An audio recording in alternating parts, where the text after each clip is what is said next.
Society doesn't function in chaos, at least not very long. So we have to have order. And to have order, we have to have law.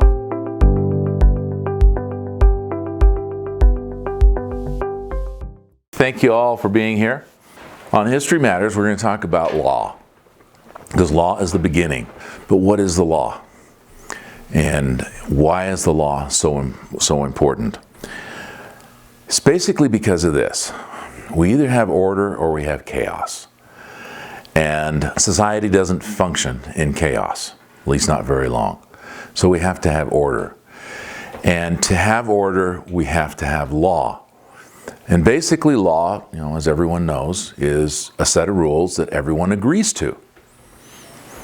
And so whether you're doing, laws in your home or laws in your county or your state or your country, you have to have a set of laws or rules that govern how a culture interacts with one another. I have the caveat, I am not a lawyer.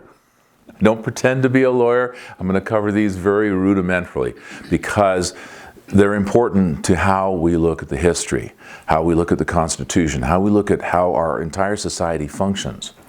First one is common law.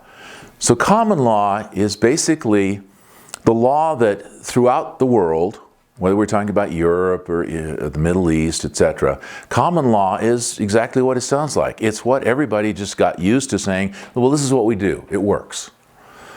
Now, it's usually backed up with some sort of history of judgment. So when a court or a group or a tribunal or someone rules on this is correct, this is not correct, then it becomes part of common law. Marriage is a good example of that, where we would see that we had common law marriages. Most people don't realize that for the longest period of history, the state had nothing to do with marriage. You didn't have to have a marriage license. You didn't have to do all of these things.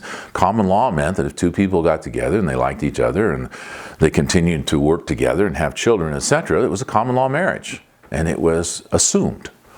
So anything that is pretty much assumed and has been culturally or historically proven, then is common law. Legislative law, on the other hand, is exactly what it says. It has been legislated by some body, some governing group that says this is what we think the law should be, regardless of what everyone else thinks should be happening. Legislative law. Reasonable man. When you go into law, one of the first things they teach you is that the judgment of a court case is going to be based on a reasonable man. Now, whatever society dictates a reasonable man is. So if a situation comes up and a judge has to make or a jury has to make a decision, one of the first questions is asked is, what would a reasonable man do? What would a reasonable man say this is good? This is what should happen. And so that's how judgment is made. The next point is jurisdiction. So within all of these laws, you have to have a jurisdiction. Where is the place, the physical place, that this law, this rule applies? And that's real important. For example, if you join a club, and a club has a set of rules, laws, okay? You are placing yourself in the jurisdiction of that club. Could be a religious organization. When you place yourself inside that jurisdiction, then you have to abide by those laws. So whether you live in a city, you live in a county, you go to a club, you're a member of a small organization, you abide by those rules, and whatever the punishments or whatever the dictates are, then you abide by those. That's important because when we talk about the difference between a federal law, a federal rule, a state rule, a state law, or a city, county, etc., you have to understand what jurisdiction are you talking about and what really applies. Okay, standing. So then that last item is standing. We hear this a lot of times. When a court case comes up, do you have standing? Now standing just means that it's kind of like when we say, do you have skin in the game? Do you have a dog in the race? Is there something that allows you to be a part of this court case? Do you have standing in that case because it's impacting you, it's a part of what is happening to you?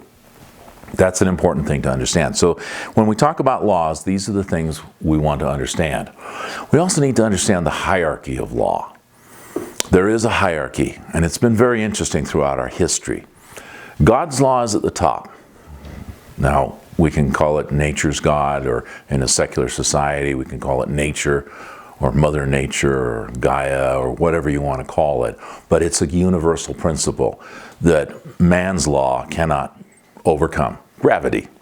Okay? Doesn't matter what common law is, or how much Congress says, you can't do this or can't do that. Gravity applies. So the laws of physics apply here. Then we have international law. Now, international law is whatever a group of countries get together, the UN, for example, and they say, this is the rule. This is what we abide by. Then we have king's or constitutional law. Now, king's law is a little bit different, because king's law is where we get into wars, battles, and things like that. King's law is might makes right.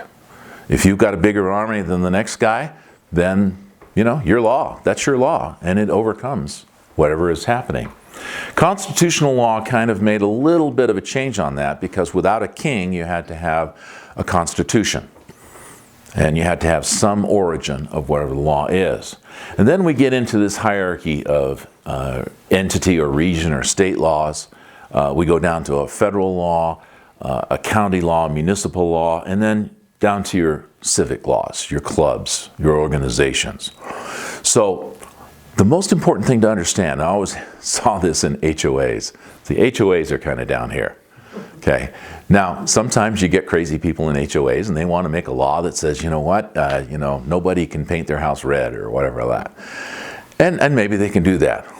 But if a municipal law says you can paint your house red, then the HOA law is negated. There's a town in Martha's Vineyard, if you remember where Jaws was filmed, you have to paint your house white. Every house in that town is painted white. It's called Egerton. The little town of Egerton, right on the end of Martha's Vineyard, every house is white. So each law will supersede. For example, state laws will supersede all of the others. And so if the state legislature says this is what's going to happen, then every law below it has to conform. Same with constitutional law. So understanding the hierarchy of laws is a basic principle in how we govern. This is a very interesting story. Peter Leeson wrote this book called The Invisible Hook, and it was all about piracy. But not just piracy, but how the pirates governed themselves, the laws they had. There was a pirate code. Now, on the high seas in the late 1600s and the 1700s, you started to get a lot of pirate ships. Now, in the navies of the time, the British Navy, the Spanish Navy, etc., the captain was God. Okay, he ran the ship. Nobody, no sailor was above the captain in any way. The captain had life and death rule over every sailor. And if you did something wrong and the captain didn't like it, you could be killed. You could be keel-hauled, you could be dragged, you could be thrown overboard, you could be marooned, whatever. The captain's law, he was the dictator of the ship. Pirate ships, on the other hand, were completely different. They were pure democracies. Okay? Every pirate had a vote. There was no captain. There was no leadership in the same sense that we had in the navies. The entire crew voted who was to be captain. And the only reason you had a captain was when you were in battle, you had to have somebody who called the shots real quickly, because you couldn't take a vote in the middle of a battle. So they appointed a captain. But outside of the battle, the captain had no other rights beyond the regular pirate. Now, what was different about the pirate ships? They were very fair. I mean, it doesn't mean that these weren't rough and tumble guys and, people that you didn't want to mess with in some situations. But it was very fair. It was very equitable. And that's what the difference was. And that was the appeal to piracy. Picture yourself a sailor on a Spanish galleon, maybe being beaten. Maybe you don't have enough food, or maybe you don't like what's going on. Maybe you were shanghaied onto this ship and you have no rights. You're basically a slave. The appeal of piracy, hey, we'll split the winnings with you, and you get treated very nicely. That was a pretty good draw. The most important thing on a pirate ship, and the one thing that we have to learn as a people, is that every pirate knew the code. If the captain stepped out of line and did something wrong, any pirate could call him on it because he knew the law. Every pirate on a pirate ship knew the law.